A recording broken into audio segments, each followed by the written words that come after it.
கடைசியா போடுவோம். இருக்கின்ற நம்முடைய கழக சிறுபான்மை குழு செயலாளரும் முன்னாள் அமைச்சருமான அண்ணன் அப்துல் ரஹீம் அவர்களே, கழக அதே போல் நம்முடைய கழக அமைப்பு செயலாளர் திருமிகு அண்ணன் திருவள்ளுவர் சீனிவாசன் அவர்களே, நமக்கெல்லாம் நல்ல கருத்துக்களை எடுத்துரைத்து, அதாவது இங்க எல்லாம் பெண்கள் அதிகமா வந்திருக்கீங்க, அவருடைய பேச்சை எல்லாம் மெய்மறந்து கேட்டீங்க. இப்படி எல்லாம் பெண்கள் பேச முடியுமா? உங்களுக்கு தைரியத்தை கொடுத்த நம்முடைய முன்னாள் புரட்சி தலைவரோடு பழகிய அன்பு நடிகர் ஜஸ்டினுடைய அவருடைய மகள், அன்பு மகள், அருமை அக்கா, தலைமை கழகத்தினுடைய ஆற்றல் மிக்க பேச்சாளர் நடிகை திருமதி கவிதா அவர்களே, அதுபோல இங்கே வருகிறது சிறப்பித்துக் கொண்டிருக்கின்ற வரவேற்புரை ஆற்றிருக்கக்கூடிய அம்பத்தூர் வடக்கு பகுதியினுடைய செயலாளர், சென்னை மாநகராட்சி எதிர்கட்சி துணைத் தலைவர் அருமை சகோதரர் ஜே ஜான் அவர்களே, அதே போல அம்பத்தூர் தெற்கு பகுதி கழகத்துடைய செயலாளர் அருமை அண்ணன் சி வி மணியண்ணன் அவர்களே, அம்பத்தூர் மேற்கு பகுதி கழகத்துடைய செயலாளர்கள் எம் ராதாகிருஷ்ணன் அவர்களே, எம் நல்லிராணி அவர்களே, மேரி அவர்களே, எம் ரகுராமன் அவர்களே, சுதாசினி அவர்களே, சிமியன் பிரபு அவர்களே, புருஷோத்தமன் அவர்களே, அண்ணன் கோவிந்தராஜ் அவர்களே, அம்பத்தூர் மேற்கு பகுதி வட்டக்கழகத்துடைய ஆற்றல் மிக்க செயலாளர்கள் ஒய் ராஜா அவர்களே, கிருஷ்ணகுமார் அவர்களே, அண்ணன் ராமு அவர்களே, லட்சுமணன் அவர்களே, ஜி ரவி அவர்களே, ஏழுமலை அவர்களே, அதுபோல 84 கிழக்கு வட்டத்துடைய நிர்வாகிகள் அண்ணன் அருள்தாஸ் அவர்களே, டில்லியம்மன் அவர்களே, வாசி அவர்களே, ரமேஷ் பாபு அவர்களே, நடராஜன் அவர்களே, தமிழ்ச்செல்வி அவர்களே, ஆர்த்தியா சுப்பிரமணியன் அவர்களே, பாஸ்கர் அவர்களே, 84 மேற்கு வட்டத்துடைய நிர்வாகிகள் பார்வதி மணி அவர்களே, விஜயலட்சுமி அவர்களே, பி எஸ் நிர்மல் அவர்கள், நிர்மல்குமார் அவர்களே, செந்தில்குமார் அவர்களே, சுதா அவர்களே, சண்முக கணேசன் அவர்களே, ரவிக்குமார் அவர்களே, அதுபோல இந்த நிகழ்ச்சியிலே வருகிறது சிறப்பித்துக் கொண்டிருக்கக்கூடிய கழக பாசன துணை செயலாளர் எஸ்பிஆர் கிஷோர் அவர்களே, கழக மருத்துவ செயலாளர் மருத்துவ இணை செயலாளர் டாக்டர் எம் ராமசாமி அவர்களே, கழக செய்தி தொடர்பாளரும் மாவட்ட இலக்கிய அணி செயலாளரான அருமையான ஆவடி குமார் அவர்களே, அதுபோல இங்கே வருகிறது சிறப்பித்துக் கொண்டிருக்கக்கூடிய மாவட்ட கழகத்தினுடைய இணை செயலாளர் அருமை சகோதரி இந்திராணி அவர்களே, மாவட்ட துணை செயலாளர் முகப்பேர் பாலன் அவர்களே, மாவட்ட துணை செயலாளர் தேவையா அவர்களே, அதுபோல இங்க வருகிற மாவட்ட பொருளாளர் அண்ணன் வி கே ரவி அவர்களே, அதுபோல இங்க மாவட்ட அம்மா பேருடைய செயலாளர் எல் என் சரவணன் அவர்களே, மாவட்ட இளைஞரணி செயலாளர் மைக்கேல் ராஜ் அவர்களே, அதே போல இங்க வருகிற சிறப்பித்துக் கொண்ட மாவட்ட வழக்கறிஞர் பிரிவு செயலாளர் அறிவரசன் அவர்களே, மாவட்ட சிறுபான்மை பிரிவு செயலாளர் ஜான் பீட்டர் அவர்களே, மாவட்ட தகவல் துறை பிரிவினுடைய செயலாளர் பத்மநாபன் அவர்களே, மாவட்ட அண்ணா தொழிற்சங்க பிரிவு செயலாளர் பாஸ்கர் அவர்களே, அதே போல இங்க வருகிறது சிறப்பித்துக் கொண்டிருக்கக்கூடிய பொதுக்குழு உறுப்பினர் மீனா பாண்டியன் அவர்களே, தலைமை கழக ஆற்றல் மிக்க பேச்சாளர் தலவாயாளன் அவர்களே, அதுபோல இங்க வருகிறது சிறப்பித்துக் கொண்டிருக்கக்கூடிய அம்பத்தூர் கிழக்கு பகுதி நிர்வாகிகளே, வடக்கு பகுதி நிர்வாகிகளே, அம்பத்தூர் தெற்கு பகுதி நிர்வாகிகளே, அம்பத்தூர் கிழக்கு பகுதி வட்டக்கழகத்துடைய ஆற்றல் மிக்க செயலாளர்களே, அம்பத்தூர் வடக்கு பகுதியுடைய வட்டக்கழக செயலாளர்களே, அம்பத்தூர் தெற்கு பகுதியுடைய வட்டக்கழகத்துடைய ஆற்றல் மிக்க செயலாளர்களே, மாவட்ட தொழில்நுட்ப பிரிவினுடைய நிர்வாகிகளே, முன்னாள் நிர்வாகிகளே, அதே போல இங்க வருகிறது சிறப்பித்துக் கொண்டிருக்கக்கூடிய நம்முடைய அம்பத்தூர் பகுதியில் முன்னாள் மாவட்ட பகுதி வட்டக்கழகத்துடைய நிர்வாகிகளே, மகளிரணியை சார்ந்தவர்களே, தொழிற்சங்கத்தை சேர்ந்தவர்களே, அம்பத்தூர் வட்டக்கழகத்துடைய நிர்வாகிகளே, அதே போல இங்கே நன்றிகளை நல்கியிருக்க 84 வட்டக்கழகத்துடைய ஆற்றல் மிக்க செயலாளர் ஒய் ராஜா அவர்களே, 84 மேற்கு வட்டக்கழக செயலாளர் எம் கிருஷ்ணகுமார் அவர்களே, பதவி இருந்தாலும் இல்லாவிட்டாலும் கழக பொதுச்செயலாளர் எடப்பாடி அவர்களின் கடன்களை ஏற்று கழக பணிகளை தலைமையில் சுமந்து கழக பணியாற்றி வருகின்ற புரட்சி தலைவி அம்மாவுடைய உண்மை தொண்டர்களே, உங்கள் அனைவருக்கும் மாலை வணக்கத்தை தெரிவித்துக் கொண்டு, எதற்காக இந்த கூட்டம்? ஒரு மனிதன் பிறந்தார், வாழ்ந்தார், மறைந்தார். ஒரு மனிதனாக பிறந்தார், நடிகராக வளர்ந்தார், நடிகராக என்ன எண்ணம் எப்படி நடித்து காமித்தாரோ, நடிகராக சாதாரண நடிகர், புரட்சி நடிகர் எம் ஜி ராமச்சந்திரன், அப்புறம் எம்ஜிஆர் என்று பேர் விட்டது. அதாவது புரட்சி நடிகர் என்றால் மக்களுக்கு நடிக்கும் போது ஒழுக்கமாக நடித்த ஒரே தலைவர், உத்தம தலைவர், புரட்சி தலைவர் எம்ஜிஆர். நடிக்கின்ற காலங்களிலே சிகரெட் பிடிக்குமா நடிக்க மாட்டார், தண்ணடிக்கிறமா நடிக்க மாட்டார், பெண்களுடைய புடவை இருக்கிற மாதிரி எந்த ஒரு படத்திலையும் நடிக்கல தலைவர். ஆனா இன்னைக்கு எல்லாம் நடிகர் எப்படி நடிக்கிறாங்க? வரும்போதே சீட்டை பத்த வச்சுட்டு தான் வர்றாங்க. அடுத்த சீன் கிளாஸோட வருது. மூன்றாவது சீன் என்ன சீன் வருது உங்களுக்கு தெரியும், எல்லாம் பார்த்துருக்கீங்க.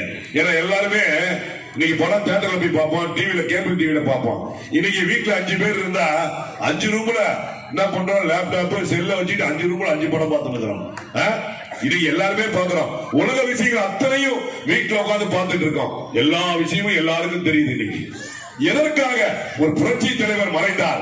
அவருடைய பிறந்த நாள் விழா, அது 108வது பிறந்த நாள் விழா. இவ்வளவு சீரோடும் சிறப்போடும் தமிழகம் முழுவதும் கொண்டாடப்படுகிறது என்றால் எதற்காக கொண்டாடுகிறோம்?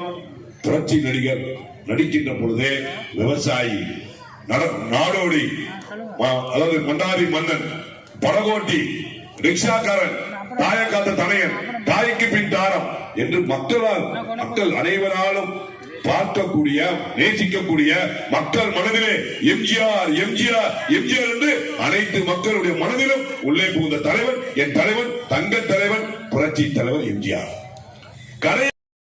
பாலியல் துன்புறுத்தல் இன்னைக்கு இருக்கின்ற முதலமைச்சர் அதுக்கு பொறுப்பேற்க வேண்டும். எது நடந்தாலும் முதலமைச்சர் தான் பொறுப்பு. எங்களுக்கு அதை பத்தி இல்ல, குறிப்பா இந்த அம்பத்தூரை பத்தி நிறைய சொல்ல வேண்டும். இந்த முதலமைச்சர், இங்க இருக்கின்ற சட்டமன்ற உறுப்பினர்கள், இங்க இருக்கின்ற கவுன்சிலர், மேயர் உள்பட அத்தனை பேர், சேர்மன் உள்பட அத்தனை திமுக கட்சிக்காரனும் ஒரே நோக்கம், இதோட இந்த ஆட்சி போயிடும், எவ்வளவு கொள்ளையடிக்க முடியுமோ அவ்வளவு கொள்ளையடிக்கலாம் சொல்லி தமிழகத்து மக்கள் வாக்களித்த மக்களுக்கு வாய்க்கு அரிசி போட்டுட்டு இருக்கான். இன்னைக்கு வாக்களித்த மக்களுக்கு வாய்க்கு அரிசியை பள்ளி போட்டுட்டு இருக்கான். என்னுடைய தாரை தலைவி, தங்க தலைவி, புரட்சி தலைவி அம்மா தாலிக்கு தங்கம் கொடுத்தாங்க. கர்ப்பிணி பெண்களுக்கு 18,000 ரூபாய் பணம் கொடுத்தாங்க. பெண்களுடைய முன்னேற்றத்தை கொண்டு வந்தாங்க. பெண்கள் காவல் நிலையம், பெண்கள் கமாண்டோ படை என் தாய் தங்க தலைவி கொண்டு வந்தாங்க. ஆனா இன்னைக்கு சீர்கட்ட ஆட்சி, சீரழிந்த ஆட்சி. கேட்டா முதலமைச்சர்கள் டைலாக் பேசுகிறார். அவரே சொல்றாரு, என்ன சொன்னாரு, எவன் நான் காலையில இரவு தூங்கி காலையில எப்ப கண் விழிக்கும் போது எவன் என்ன செய்யறன்னு எனக்கே புரியல, 2 பக்கம் எனக்கு மத்தாளத்துக்கு 2 பக்கம் அடி மாதிரி எனக்கு 2 பக்கம் அடின்னு சொல்லி இதே முதலமைச்சர் ஸ்டேட்மெண்ட் கொடுத்தாரா இல்லையா? எல்லாம் டிவில பார்த்திருப்பீங்களா? கொடுத்தாருல. எதுக்கு ஆட்சி வச்சிருக்கா, கலைச்சிட்டு போ. நான் கருணாநிதி மகன் டான்ஸ் ஆடுறாரு. யாரு இல்லைன்னு சொன்னது? நீதான் முத்துவேல் கருணாநிதி மகன். யாரு இல்ல நான் சொன்னா? நான் முத்துவேல் கருணாநிதி மகன். ஏன் அப்பா பேரை மாட்டிக்கிட்டு சொல்றாங்களா யாராவது? அவரே ஸ்டேட்மெண்ட் கொடுக்கிறார், ஓபன் ஸ்டேட்மெண்ட் கொடுக்கிறார். எதுக்கு? மக்களை காப்பாற்றக்கூடிய ஆட்சி இல்ல. மக்களுக்கு இன்னைக்கு அடித்தட்டு மக்கள் இன்னைக்கு ரோடோட அனாதி அலைகிறாங்க. அவங்களுடைய பிரச்சனைகளை தீர்க்கிறதுக்கு ஆள் இல்ல. கேட்டா பெண்களுக்கு 1000 ரூபாய் கொடுக்குறோம். யார் வீட்டு மொப்ப மூட்டு காட்சியா கொடுக்குறீங்க? திமுக 1000 ரூபாய் கொடுக்குறேன்னு சொல்றீங்களே. நீங்க அந்த அன்னைக்கு இந்த கொரோனா நேரத்துல நீங்க போட்ட ஊசி தானே டெய்லி ஒருத்தர் செத்துனுக்குறான். தெருவா வந்து ஊசி போட்டீங்க அமைச்சர் மக்கள்லாம். கொரோனாக்கு ஊசி போடு முதல்ல போடும்போது மோடி ஊசி போடக்கூடாதுன்னு சொன்னானுங்க. இவனுக்கு 2024 ஆட்சிக்கு வந்தோடனே எல்லாரும் ஊசியை போடு, நீ போடு, நான் போடு, ஊரவே ஊசி போட்டான் கொரோனா ஊசி. இன்னைக்கு பார்த்தா எல்லாத்துக்கும் ஹார்ட் அட்டாக் வந்துருக்குது. பரதேசி பசங்களா, உங்களாலதான் அந்த ஊரே நாசமா போச்சு.